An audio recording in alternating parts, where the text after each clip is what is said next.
Journey to one of the most majestic places on Earth. Discover the rich traditions, beautiful landscapes, and revered culture. Now enjoy 72-hour visa-free transit. Make your next vacation unforgettable. Destination Beijing. Saturday at 7:30 right here on ABC 7.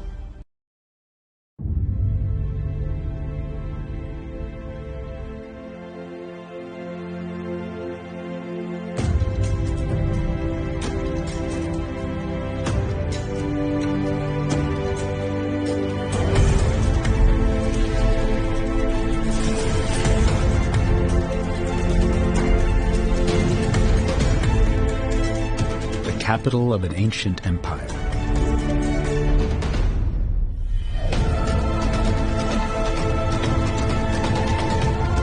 Steeped in thousands of years of culture. A city bursting with life and opportunity. A people celebrating their past while embracing the future. A place to inspire and a journey to experience. This is Beijing, a modern city with an imperial past.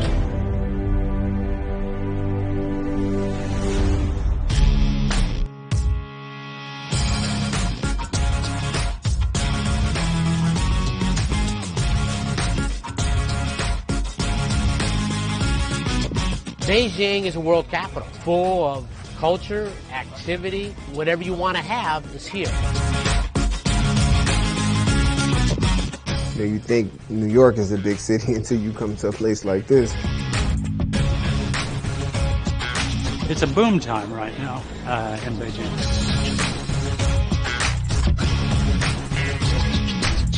Beijing has become one of the most modern capitals in the world.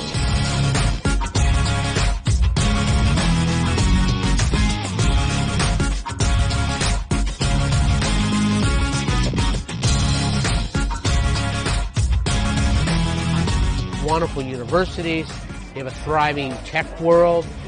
It's constantly evolving. The growth of public transport in this city is phenomenal. I think the Beijing subway might even be better than New York because they're constantly expanding. Now that Beijing is modern and trying to find its new identity, there's all sorts of new cultures that are emerging. 北京呢，它是一种非常的包容的城市。 Beijing is a true melting pot. We welcome people from all over the world to make them feel right at home. What's up? I'm Stefan Marbury, and you are at my crib in Wangfujing, Beijing, China. New York native and two-time NBA All-Star Stefan Marbury came to China in 2010 to play in the Chinese Basketball Association. Coming from America and coming to China, it was definitely a brand new start for me. In 2011, he led the Beijing Ducks to their first ever championship, solidifying his rebirth and his influence in Chinese culture. Coming to Beijing, it gave me a whole new opportunity to be able to explore something totally different in my life.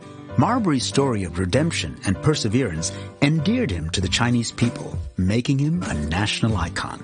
With statues built and even a musical inspired by his life, he has established himself as a source of inspiration and hope for the people of Beijing. You are the champion!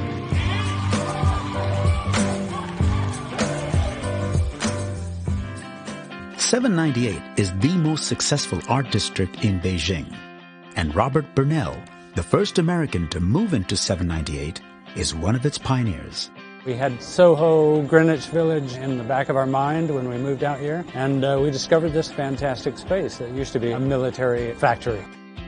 It began as an artist enclave of 100 artists and kind of dreamed of the day when the public would be able to see these exhibitions and to mingle with us and to exchange ideas with us. And it happened. And now it's flooded with these young people who really want to see it, be a part of it. 798 is the center of creativity in Beijing, and it has a huge influence on young aspiring artists. For the first time probably in the history of contemporary art anywhere in the world, the government actually intervened on behalf of contemporary art. It is my job to make sure that 798 will always be a place for artists only, so that the art at 798 can continue to thrive.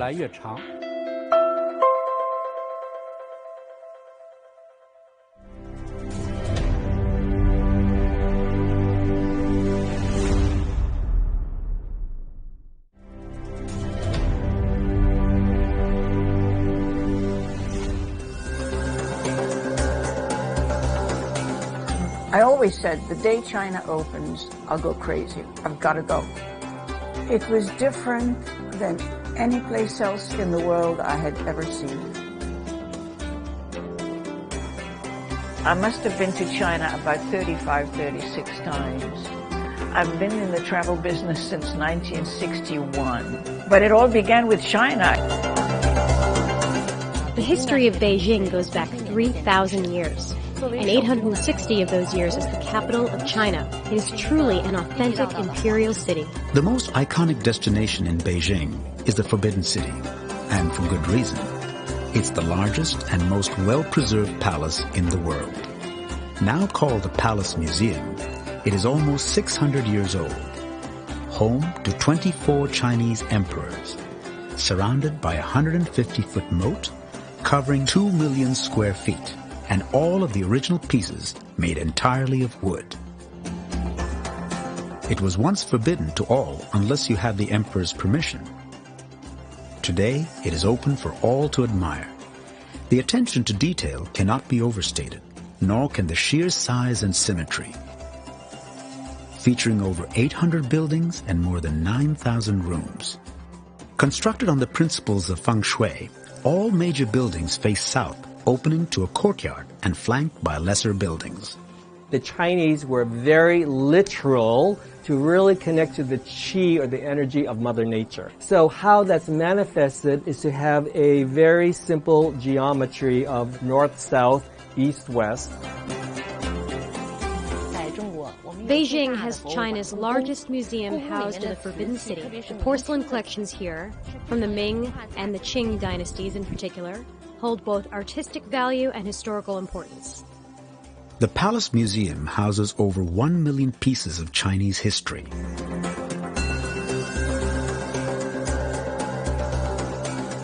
Walking through the vast expanse of the Forbidden City gives you an immediate sense of the history and the legend of the imperial dynasties. The most important building in the Forbidden City is the Hall of Supreme Harmony. Inside is the Dragon Throne, where the emperor would preside. Other notable sites in the Forbidden City are the beautiful imperial gardens, as well as the 9-Dragon Wall, one of only 3 of its kind in all of China. The 9-Dragon Wall served to protect the emperor from evil spirits. The Forbidden City is mystical. There is a dimension to it that is beyond our imagination. You can't leave the Palace Museum without visiting its extensive gift shop, filled with countless souvenirs for friends and family back home. As night falls, the Forbidden City's mystique is enhanced. The lights accentuate the rich colors. The moat surrounding the Forbidden City keeps it shrouded in mystery. A perfect place to take in the beauty is across from the entrance to Jingshen Park. Or perhaps even a local rooftop wine bar, where tourists and locals alike can take in the majesty that is the Forbidden City. It's incredible. It's being next to history and in a contemporary world.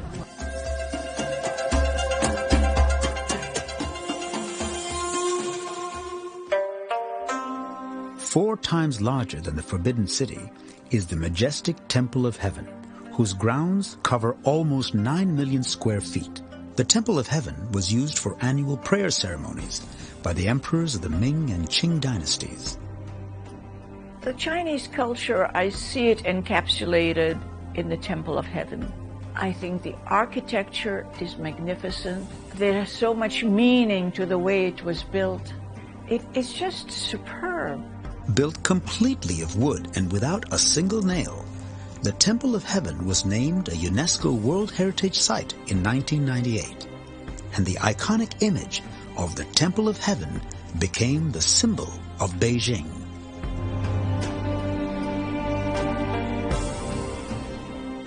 There are few parks in the world more beautiful than Beihai Park. Originally constructed as an imperial garden, Beihai is one of the most frequented places in Beijing. Walking through its 171 acres, you'll see all of the incredible architecture and gorgeous gardens that make it a landscaping masterpiece. Regarded by many to be the most beautiful park in Beijing, it boasts stunning views of the city. Beihai also provides a wonderful backdrop for recreation, boating, and even some dancing. Depending on the season, you can see breathtaking exhibitions of water lilies and peonies. Known as the Imperial Gardens, or Yuanming Yuan, the Gardens of Perfect Brightness is the old summer palace. It was built in the early 18th century as a small gift for the emperor's fourth son, the future Yongzheng emperor. The summer palace soon became home to the emperor's family, and where they handled official government business. At the time, the Forbidden City was only used for formal ceremonies. The Boxer Rebellion led to the sacking, looting, and destruction of the old summer palace. After some time, the emperor and his family moved to the new summer palace, known as the Garden of Clear Ripples. The summer palace is a symbol of resilience, having been practically destroyed twice. It is still being rebuilt today, making it a physical bridge between Imperial China and modern-day China. When we visit this remarkable site, we have the honor of being a part of living history as the summer palace continues to be rebuilt. Today, it is recognized as the Museum of Royal Gardens, literally a palace fit for a king.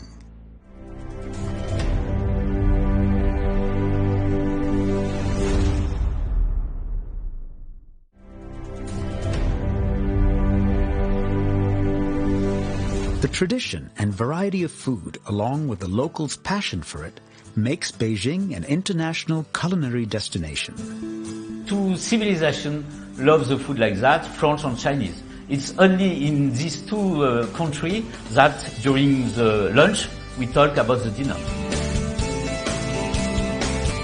It's a culinary treat to live here. I mean, China itself has so many different kinds of foods, spicy and not spicy. I mean, China's a huge country, just like America, and depending on where you go, you have many different kinds of food and cultural things behind it. You can have any type of cuisine from all the provinces, whether it's Sichuan or Shandong or Guangzhou or Hunan. I could go on and on and on. In terms of traditional food here in Beijing, I eat it all. I love it. Spicy, hot pot. Hot pot, it's a perfect mixed food. It's a soup, very big soup. It's a perfect expression of the Chinese food. The ultimate culinary experience in Beijing is the Peking duck. Prepared since the imperial era, Peking duck is prized for its crispy skin and juicy, flavorful meat. Creating the proper texture and flavor is a labor-intensive process, as well-trained chefs cook the ducks over open flames in a hung oven. Constantly moving the ducks and tending the fire are important aspects in creating the perfect Peking duck. The ducks are terrific. The way they serve them, they come to your table and slice it and do a pomp and ceremony. It is marvelous. I know in the West we say, don't eat the skin. Well, that's the best part of the duck. The oldest and most successful Peking duck restaurant is Chuanzhedue, located in the vibrant Chenmen Street. Established in the 1860s, it remains popular with locals and tourists alike.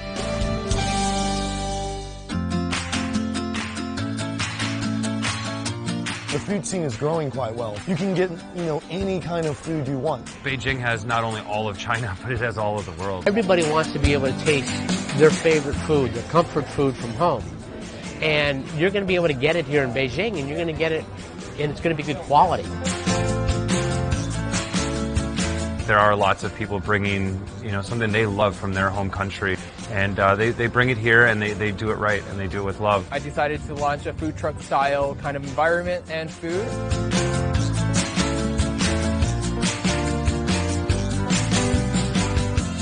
lot of it really looks Mexican with a Korean twist.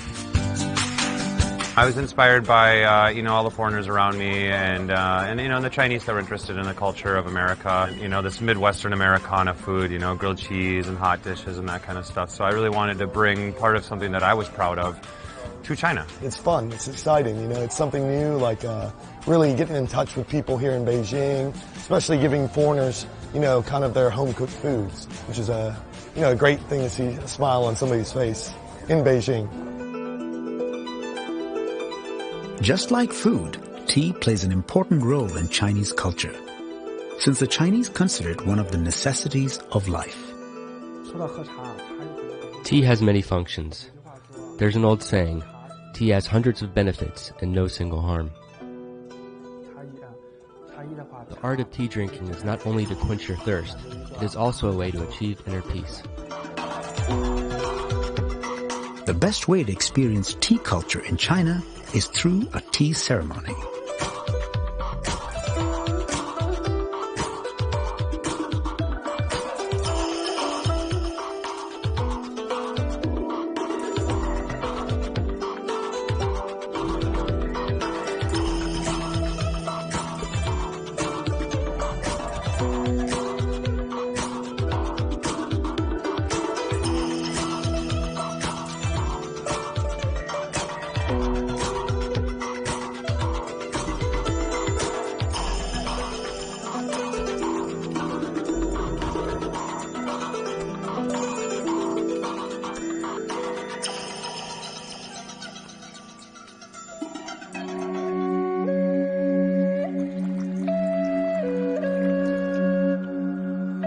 In Beijing, you can find a wide variety of accommodations. There are tucked-away boutiques that feature traditional Chinese architecture and style. More luxurious hotels transport you back to the imperial era.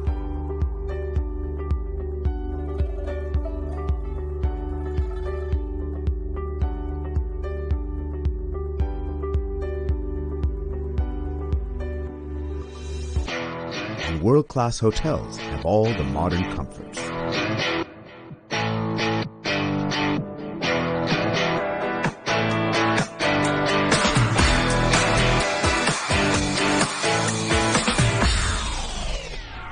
are the first hotel company that stepped into China. Our influence is more to like setting up a benchmark to the rest of the hotels that how we provide in and out service. What we are actually delivering is not the hotel service itself only, but we are providing a knowledge for our guests, for them to get a little bit better knowledge of the city itself.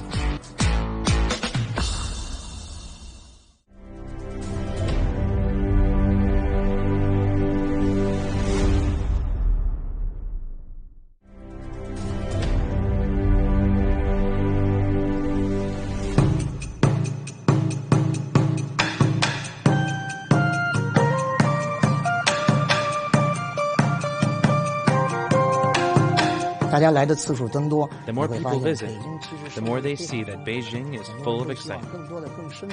Many international visitors have become interested in Beijing's history and culture. Many tourists can find this culture in Beijing's unique neighborhoods. Bustling with musicians, street performers, and kite flyers, the picturesque Hohai district invites you to go at your own pace.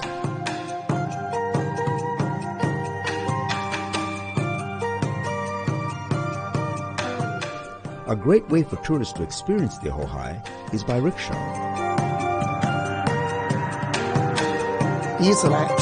After the famous sightseeing, I recommend for tourists to slow down their pace and experience the Beijing lifestyle.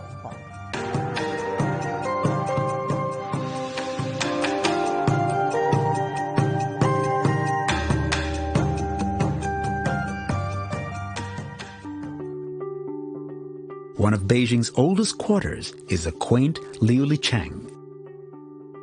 According to local legend, during the Ming and Qing era, Liulichang was a favorite hangout for scholars, painters, and calligraphers.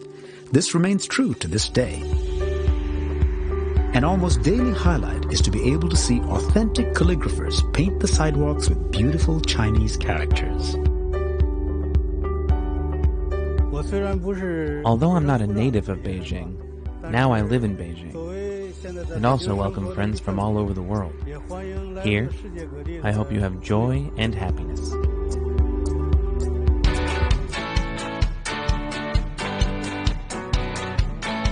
In Beijing, you will find a wide variety of Chinese cultural elements. As a tourist to Beijing, I believe you will have an amazing and interesting cultural experience.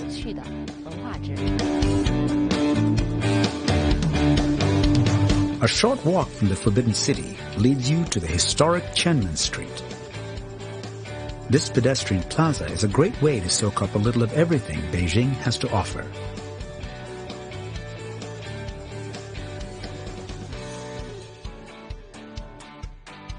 The Reifushang Silk Store opened in 1893, offering all kinds of beautiful, high-quality silks. If the Silk Road had a poster child, it would be Reifushang. Just a few short steps away from the silks, you'll find a shoemaker just as old. Originally providing court boots for the emperor and his family, Neiliangshan Shoe Shop has been around since 1853. Whether you have shoes made just for you, or you buy them straight from the shop, you will literally be walking a mile in imperial shoes. After a serious makeover before the 2008 Olympic Games, this 570-year-old shopping district now features a tram and a modern retail landscape.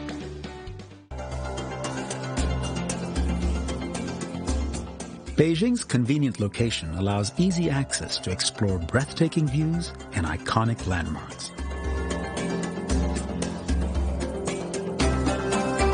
Going to the Great Wall was just absolutely breathtaking. It's amazing how you can just go only an hour outside of Beijing and be somewhere so beautiful. You can see the mountains and it's gorgeous. So you're in a city, but you get the benefits of being in a really sort of outdoorsy place as well. Spanning over 2,000 years of construction, the Great Wall was made primarily of stone, brick, trampled earth, and wood.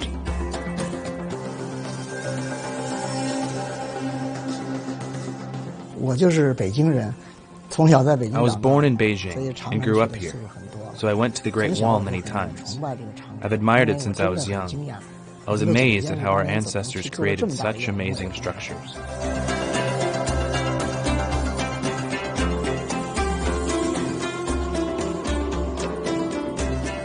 It's really cool and it's really long. It's like 5 times as France. This marvel of civilization clocks in at over 5,000 miles long. That's longer than the drive from New York to Los Angeles. It looks like you're in a castle, and maybe you think that you are like a soldier from like a lot of 1,000 years ago. If you're lucky enough to get out to the Great Wall in autumn, you would be surrounded by a rainbow of fall colors. The sunsets of the Great Wall are truly breathtaking. The perfect end to a perfect day trip from Beijing.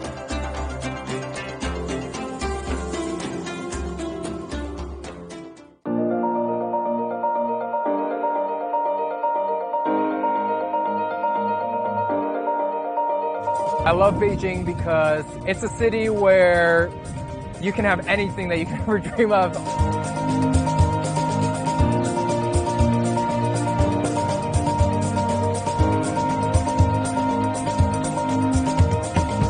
It just offers you a slice of civilization, thousands of years old.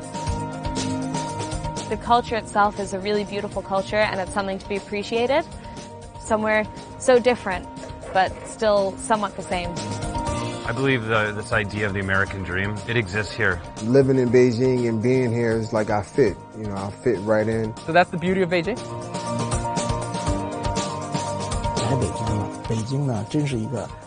I'd like to invite you all to visit Beijing. Come, relax, experience our culture and history. All are welcome in Beijing.